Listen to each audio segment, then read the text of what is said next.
Today, we're going to be going all over Highland Park asking multimillionaires how they became wealthy and how you can start your path to becoming financially free. And with that being said, let's get this video on the way. What industry did you decide to pursue a career in? I pursued my career in finance. The money is in the money business. Oh, you get school of life. What has been the most amount of money that you've ever made in a single year? All right, $650,000 in 1 year. $650,000. Yeah. And that's more than 99% of people will ever make in a single year. Yeah. What's the best financial advice that you've ever received throughout your career? Well, rich people hire people and poor people don't. You got to create scale and create leverage. You got to create that leverage. A lot of times people work in isolation and they're stuck by their own understanding. Now, I ask you a question, right? You have real dreams. Yes, sir. There's a shortcut to them. There's no shortcut. Yes, it is. Yeah. Shortcut's mentorship. Now you minimize mistakes. You short and learn, carry got a straight path forward. In life, you need a mentor. You don't know where to find a mentor, and he or she don't know where to find you. Wow. You live and die, and not ever find your dreams. Right? You became a millionaire, but like, have you ever been broke before? I was real broke. I also broke, couldn't afford a free stamp.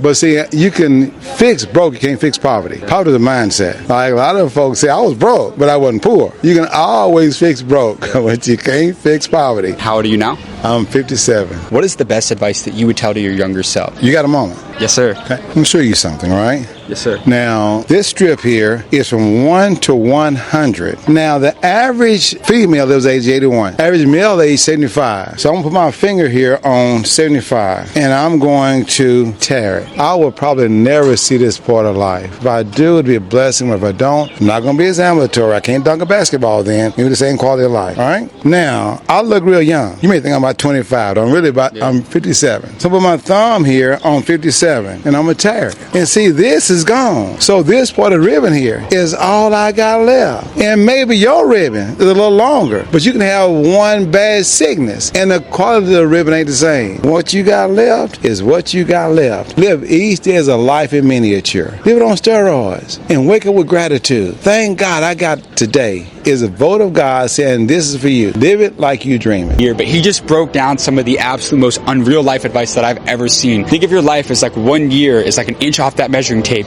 Our life on this earth is limited. It's up to us to make the most out of the time that we have here. Shout out to him, man. Dallas is unreal. Let's go get this next one. What industry did you decide to pursue a career in? The eyeglass and hearing aid industry. What's the most amount of money that you ever made in a single year? $16.7 million. $16.7 million. And what happened that year that you were able to make over $16 million? American Airlines filed bankruptcy. The American Airlines employees, as you can imagine, aircraft mechanics, baggage handlers, pilots, they work in an environment that puts them at risk for hearing loss. And they had a really generous benefit that would buy them the best in hearing help and hearing aids, hearing instruments. And so when American Airlines filed bankruptcy, 13,000 local employees panicked and thought, I had better go use my health insurance while I still have it. Prior to that, the most money we had ever made in a year was about $1.5 million. Right. So this was quite a blessing for us. So we were not wealthy people until this happened. So you literally went from 1 to 16 million in 1 year. Right. A lot of business owners, they struggle to scale and grow. How can someone go from a $1 to $10 million business? What is the biggest difference that separates those businesses apart? Here's the thing. Sometimes people, for the first time, they start making a little money, right? They have a first little taste of success, and they get scared, thinking, "Oh, well, I don't want to lose what I've made." So don't go there. Say, "Okay, well, look, I'm going to continue to be aggressive. I'm going to continue to take this. I'm going to take what I've earned here, what I've made through hard work. Don't be afraid to get aggressive with it. Spend it. It takes money to make money, right? So go out there and buy that house, buy that second property, buy the investment property. Yeah. Don't be scared to lose what you finally made. Go reinvest it." How old are you now? 43. 43. And how old were you when you became a millionaire?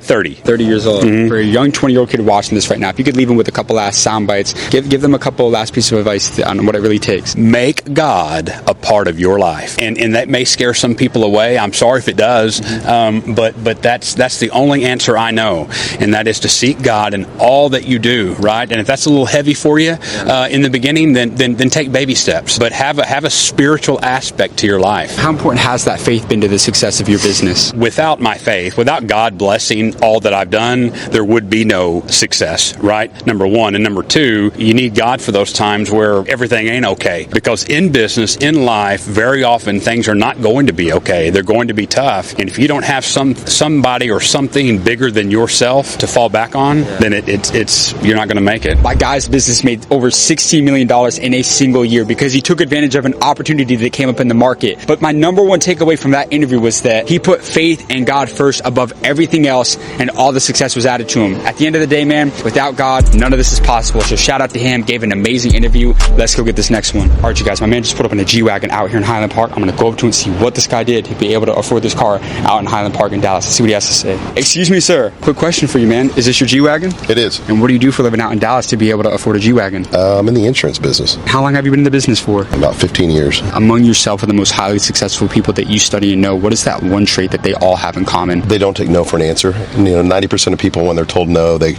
just kind of say okay and they turn away. The successful people, they find a way to get the yes. Have you ever been broke before? Absolutely. At 29, I moved back home. I didn't have a phone, a checking account, and dead broke. And when you hit rock bottom, there's only one place to go, and that's up. How old are you now? 48. If you were to go back in time and have a conversation with your 20-year-old self, when you were starting from zero, what's the best piece of advice that you would give to your younger self? Stay away from the clubs and the bottle service and all the money. I went through that and wasted a lot of money and time and effort. You're going to have more fun the older you are, having the security and having the flexibility and freedom to do whatever you want. Yeah.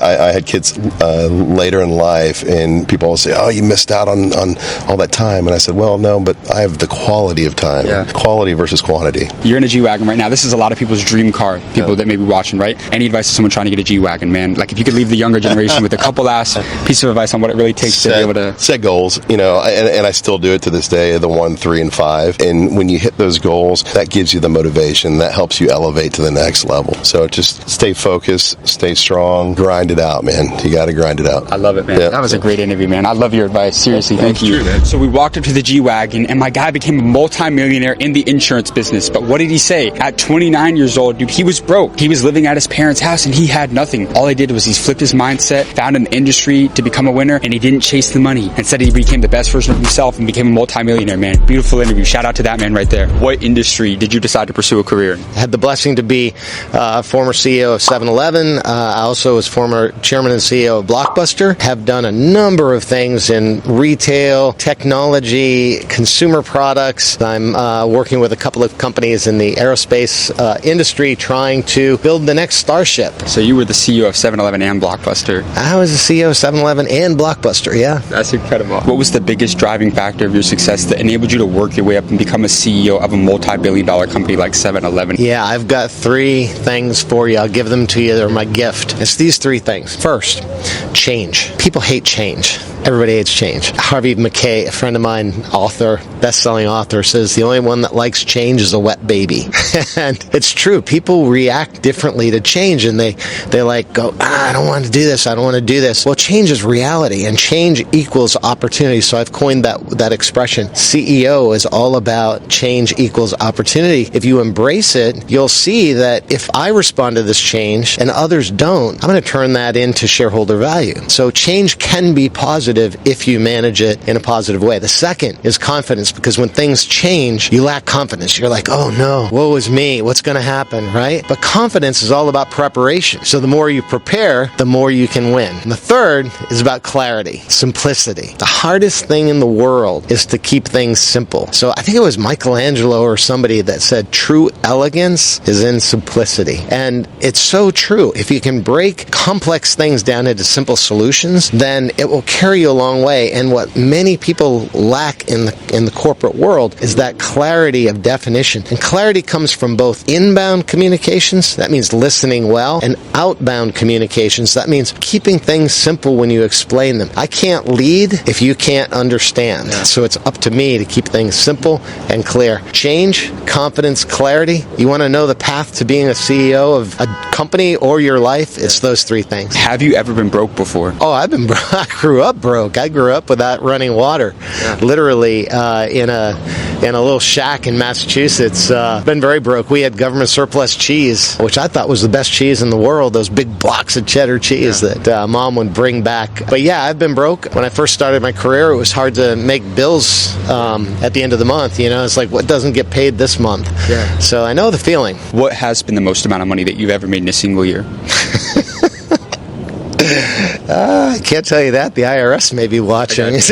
I've been blessed. I've been really blessed. And here's how you make money in the corporate world. It's not salary. A lot of people think, oh, how much did you make? What's your paycheck? It's got nothing to do with it. In the corporate world, it's all about equity. And you get to a certain point in your career and you get to participate in the equity programs. Always do that. Always take advantage of it. I have a friend now who used to be my administrative assistant. She's at SpaceX. And she couldn't afford the equity that SpaceX was offering because they have to buy in. I was like, buy every penny that you can of SpaceX equity, because wealth for me didn't occur. I had trouble making bills on my salary, but when I finally moved on from 7-Eleven, we sold the company, I was able to accumulate stock during that time, and that was the true creation of wealth. So I recommend that for anyone. Oh my goodness, that was an amazing interview. That was seriously great.